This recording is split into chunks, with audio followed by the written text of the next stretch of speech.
Bonjour à tous. Bon, dans cette nouvelle vidéo, je vais vous présenter le prochain voyage à vélo que je vais faire. Je vais vous amener sur le chemin de Saint-Jacques de Compostelle. C'est parti!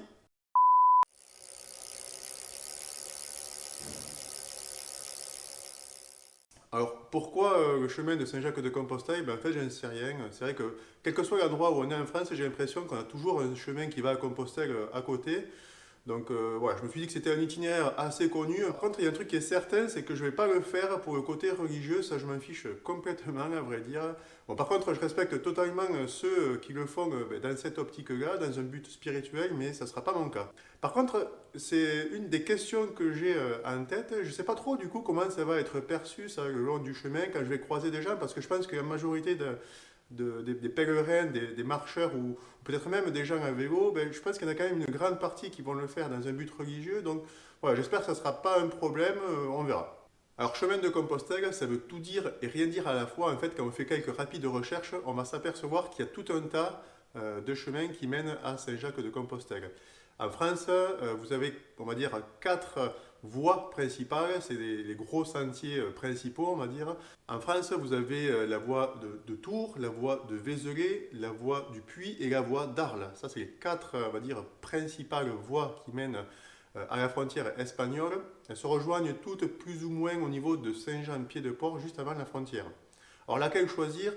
Bon, en faisant quelques recherches, comme je vous disais tout à l'heure, je me suis aperçu que la voie du Puy-en-Velay, c'était, on va dire, la voie, on va dire, principale, ou en tout cas la voie historique. Donc voilà, je me suis dit que j'allais partir sur cette voie-là, donc à partir du Puy-en-Velay jusqu'à Saint-Jean-Pied-de-Port. En plus, bon, ce qui est sympa sur cette voie, c'est que c'est un côté un petit peu plus personnel, mais ça va traverser des régions, des départements qui me sont chers, notamment ma région natale ou encore une région où j'ai travaillé. Donc voilà, on va passer par l'Aveyron, le Lot, le Tarn, les Garonne et le Gers notamment, avant d'entrer dans le Pays Basque. Donc pour toutes ces raisons-là, j'ai choisi la voie du Puy-en-Velay. Ensuite en Espagne, là, il n'y a pas trop le choix. On va dire que la principale voie, c'est le Camino Frances. J'ai pas encore trop étudié cet itinéraire-là en Espagne, mais grosso modo, il va passer par Pampelune, il va passer par Burgos, Logroño, Léon et Saint-Jacques de Compostelle. Bon, je dis Saint-Jacques de Compostelle, mais en fait, c'est pas tout à fait l'arrivée du chemin. En fait, on va dire que la plupart des personnes qui font le sentier s'arrêtent là. Si on veut pousser vraiment au bout du bout, on peut aller à Fisterra, c'est le kilomètre zéro du chemin. Et Fisterra, comme son nom l'indique, c'est comme Finistère en Bretagne, c'est le bout, quoi. C'est vraiment là où on arrive à l'océan, on ne peut pas aller plus loin. Donc voilà, je pense que quitte à le faire, j'irai vraiment jusque là-bas. Et en plus, ça donnera l'occasion de voir l'océan. Ensuite, il y a une particularité sur ce chemin, notamment en France, c'est qu'à la base, il est fait pour les marcheurs. Donc pour être fait à pied et pas forcément à vélo. Par endroits, il s'apparente vraiment plus à un sentier qu'à un chemin. Donc je ne vais pas pouvoir l'emprunter à 100% en France. L'idée générale, ça va être de le suivre au plus près, essayer de l'emprunter dès que c'est possible pour essayer de le suivre au plus près. Mais voilà, je pense que de temps en temps, je serai amené à prendre des routes qui seront, je pense, pas trop circulées, qui vont le longer de plus ou moins loin. Par contre, en Espagne, j'ai l'impression que ça s'inverse un peu cette tendance, c'est-à-dire que en Espagne, le sentier que je vais suivre, il est vraiment sur le GR. Donc voilà, je pense que ça sera plus sympa parce que du coup, on va quitter un peu les routes goudronnées pour des chemins. Bon, par contre, il y aura la cohabitation avec les marcheurs à pied. Donc bon, je pense que tout ça, ça se passera bien. Mais grosso modo, on va dire que voilà, en France, on est, je pense que c'est plus 80-90% sur des routes et le reste sur chemin. En Espagne, je pense que ça va s'inverser. Alors, je ne connais pas trop la proportion, mais à mon avis, on va être au moins à 50% de chemin. Pour faire cet itinéraire-là, alors j'ai fait des recherches, mais en fait, je me suis aperçu qu'il n'y avait pas beaucoup de documentation, pas beaucoup de vidéos sur YouTube, pas beaucoup de blogs sur le voyage à vélo sur cet itinéraire-là. Donc, je me suis principalement aidé de deux guides. Ces deux guides-là, ça s'appelle Compostelle à vélo, donc c'est en deux volumes parce qu'il y a la partie française sur la voie du Puy et la partie espagnole sur le Camino Frances. C'est des livres de Philippe Calas. Et en fait, je dois dire que ces livres, ils correspondent totalement à ce que j'attends pour ma part de guide, c'est-à-dire des cartes très claires, bien faites, épurées, sans fioritures. Toute la partie hébergement, restauration, moi, à vrai dire, je m'en fous. Et là, c'est plutôt bien fait parce que c'est regroupé tout à la fin sous forme d'une liste. Il n'y a même pas les prix. Et même, je crois qu'il y a les coordonnées, mais voilà, en fait, l'idée, c'est pas d'orienter le lecteur vers tel ou tel restaurant, tel ou tel hôtel ou auberge. Il n'y a pas de but pécunier là-dedans, donc ça, c'est plutôt sympa. Après, ce qui est intéressant aussi, c'est que le chemin qu'il propose, ben, justement, il est adapté au vélo, il est adapté au cyclotourisme, donc il suit, ben, grosso modo, l'idée principale que je vous avais dit au début, à savoir de prendre le chemin dès que c'est possible et de prendre la route quand c'est pas possible. Donc mon tracé sera très fortement inspiré de ce parcours-là, de ce guide. D'ailleurs, donc j'ai acheté ces deux guides-là et sur Internet, en cherchant un peu, j'ai trouvé l'adresse mail de l'auteur. Je me suis permis de le contacter et en fait, il a accepté de me transférer la trace GPX du parcours qui mettait dans le guide. Donc ça, c'est assez bien. Ça m'a permis de gagner pas mal de temps parce que du coup, j'ai pu l'importer sur Brouter et la modifier un petit peu à ma sauce. Donc voilà, c'est vrai que d'habitude, ben, j'ai tendance à toujours prendre une carte routière en papier pour me tracer, on va dire, la ligne directrice dessus de mon parcours et ensuite voir sur le moment comment je l'adapte, où je passe. Mais voilà, j'ai toujours une ligne directrice. Et là, c'est un petit peu différent parce que du coup, comme je vais mixer un peu chemin et route, il me fallait trouver quand même une carte adaptée, mais ça non plus prendre 10 000 cartes.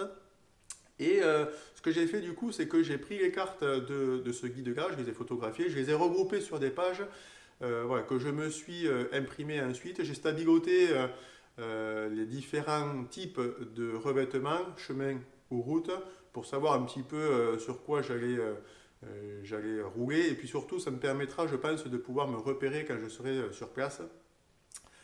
Puis voilà, bon, pour le côté pratique, je me suis classifié tout ça recto verso, comme ça ne craindra pas l'humidité. Donc voilà, je ne pense pas prendre de carte, je vais uniquement me servir de ces outils-là. Bon, pour ce qui est des étapes, bon, c'est vrai que l'année dernière, sur mon tour du sud-ouest, j'étais parti, et j'ai fait d'ailleurs des étapes d'une moyenne d'à peu près 5 km. Bon, je pense pas cette année refaire la même chose parce qu'en fait, ben, c'est assez fatigant cette longueur d'étape. On accumule une fatigue qui est énorme. Et voilà, j'ai pas envie que ça soit un calvaire. Alors, c'était pas un calvaire l'année dernière, mais c'était quand même très sportif. Cette année, je vais réduire. Je pense que je vais me fixer des étapes de l'ordre de, on va dire, entre 60 et 80 km. On verra en fonction du point d'étape final. Mais voilà, je vais essayer de ne pas excéder les 80 km parce que j'ai envie quand même de faire ben, quelques arrêts, de prendre mon temps, de faire des vidéos bien sûr pour vous les partager. Ouais, ça va m'amener du coup avec cette distance-là à peu près 10-11 jours sur la partie française entre le Puy-en-Velay et Saint-Jean-Pied-de-Port. Et je crois à peu près autant, une grosse dizaine, 10-12 jours, 13 jours, je ne sais plus exactement, entre Saint-Jean-Pied-de-Port et Santiago de Compostela. Enfin non, entre Saint-Jean-Pied-de-Port et Fisterra, comme je l'ai dit tout à l'heure. Oui, autre chose aussi, l'année dernière, quand j'avais fait le tour du sud-ouest avec la traversée des Pyrénées, ben, j'avais eu 16 500 mètres de dénivelé positif au total. Donc j'avais trouvé ça beaucoup. Cette année, je me suis dit, bon, ça risque d'être un petit peu moins, hein, comme je ne franchis pas tous ces cols. Ben, en fait, non. Quand j'ai importé du coup la trace GPX sur Brouter et que j'ai modifié un petit peu à ma sauce, si ma simulation est bonne, et je pense que c'est le cas, en fait, j'arrive à plus de 21 000 mètres de dénivelé. Bon, ça me paraît énorme à la base, mais c'est vrai qu'on va traverser pas mal de régions qui sont assez vallonnées.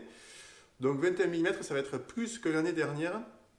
Pour autant, du coup, comme j'ai dit tout à l'heure, je pense que je vais réduire mes étapes, donc je ne pense pas que ça soit très problématique, mais quand même, voilà, ça va être sportif. Bon, pendant ma préparation, je suis rapidement tombé sur le sujet important du voyage auquel il fallait penser, c'est ben, tout simplement pour me rendre de Bordeaux jusqu'au départ au Puy-en-Velay et ben, pour revenir à l'arrivée entre Santiago de Compostela et Bordeaux.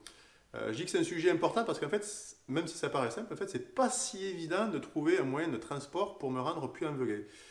Tout d'abord, j'ai regardé un bus, avec les bus du genre Flixbus par exemple, je pense qu'avec le contexte sanitaire, ils ont réduit drastiquement le nombre de bus, et du coup, j'ai pas trouvé grand-chose. Je crois que j'ai trouvé un Bordeaux-Lyon, ce qui m'amènerait après à faire Lyon-Saint-Étienne, et ensuite Saint-Étienne-Le Puy-en-Velay en train. Rien que Bordeaux-Lyon, je crois qu'il y avait 7 heures de bus, donc c'était plutôt long. J'ai regardé en train, bien sûr. Alors en train, la contrainte, c'est évidemment le vélo, parce que j'ai pas envie de m'amuser à le démonter pour le transporter. Je vais essayer de trouver des trains où le transport du vélo sans démonter est possible. Bordeaux-Paris, pas de problème. un peu plus de 2 heures. Quasiment tous les trains permettent le transport du vélo. Il y a un supplément de 10 euros, mais c'est pas grave. Ensuite, à partir de Paris, deux possibilités. Soit on fait Bordeaux-Lyon, Lyon-Le Puy-en-Velay, sauf que Bordeaux-Lyon, je ne sais pas pourquoi, mais les trains qui sont tous indiqués, tous les TGV, il n'y en a aucun qui propose le transport du vélo non démonté. Bon, plutôt que prendre le risque de prendre ce type de billet et arriver là-bas et me faire avoir, je préfère regarder une autre solution. Et du coup, j'ai trouvé un trajet qui passait par Clermont-Ferrand, donc ça faisait Paris-Clermont-Ferrand en intercité, et ensuite Clermont-Ferrand-Le Puy-en-Velay en TER. Le TER, voilà, il n'y a pas de souci pour transporter son vélo non démonté. Petit truc d'ailleurs, quand vous faites vos recherches sur le site SNCF, vous avez une option où vous pouvez indiquer que vous souhaitez faire votre voyage avec un vélo non démonté ou démonté, comme vous voulez. Vous allez faire votre recherche et si par exemple vous mettez vélo non démonté, les TER ne vont pas apparaître. Alors c'est un bug, je pense, de l'application ou du site SNCF, parce que quand vous mettez que vous n'avez aucun vélo et que vous refaites votre recherche, là, les TER vont tous apparaître et quand vous cliquez dessus, vous allez voir un logo, un message qui va vous dire que le transport du vélo non démonté est gratuit. Donc sachez-le, dans les TER, le transport des vélos est possible sans supplément. Donc Bordeaux-Paris, Clermont-Ferrand et Clermont-Ferrand-Le Puy-en-Velay, ça me fait une grosse journée de train quand même, parce qu'il me faut changer de gare aussi entre-temps à Paris.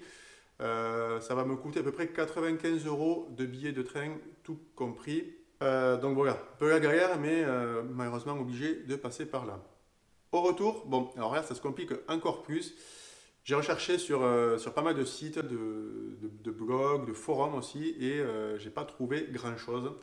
Euh, alors si, j'ai trouvé quelques infos qui peuvent être utiles, mais j'ai pas vraiment trouvé mon billet définitif, on va dire. On m'a indiqué par exemple la compagnie de bus AISA, je sais pas comment ça se prononce.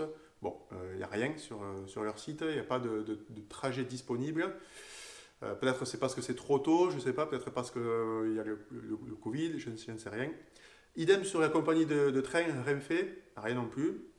Donc là, ça complique beaucoup les choses.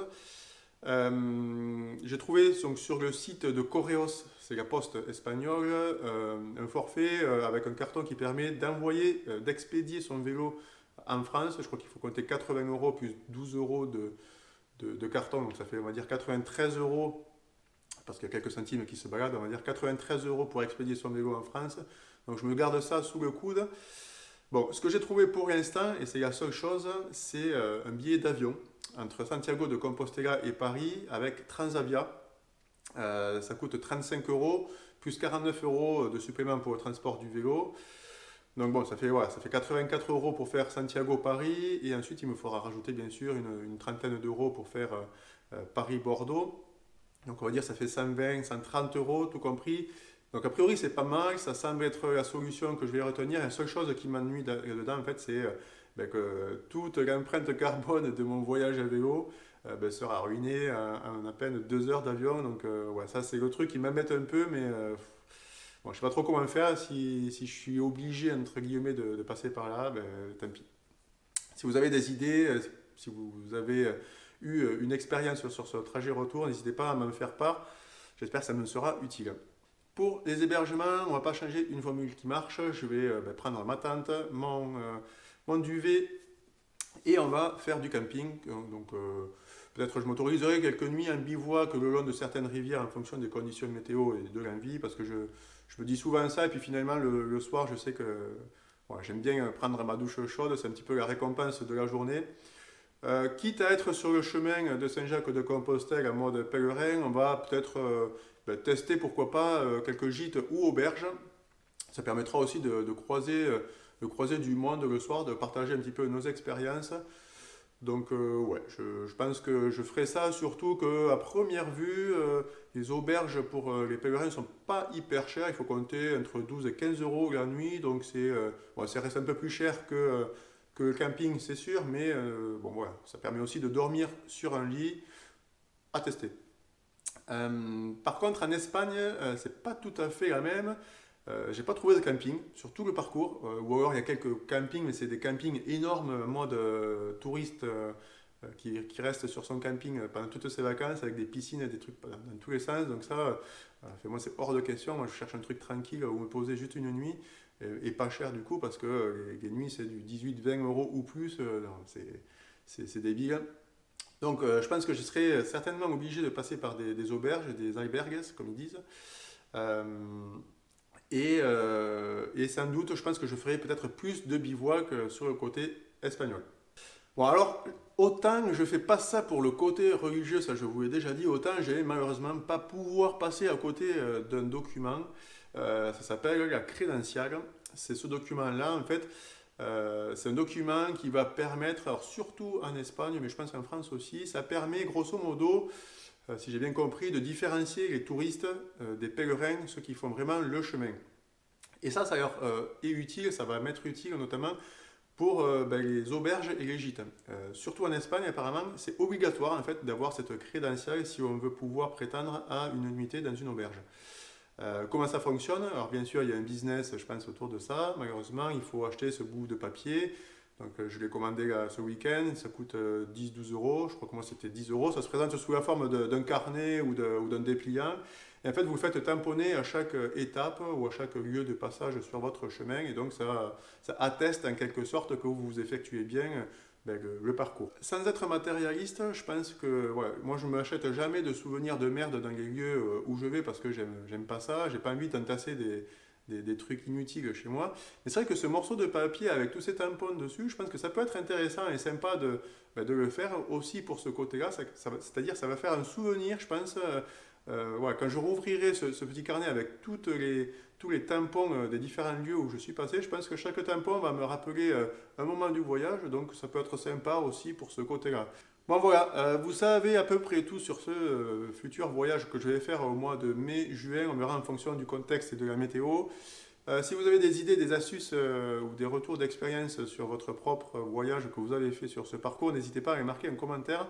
J'essaierai de piocher un petit peu tout ce qui peut m'être utile. Si vous avez la vidéo, n'hésitez pas à mettre un like. Vous pouvez aussi vous abonner à la chaîne pour être informé de la publication des prochaines vidéos. On se retrouve très bientôt. Salut!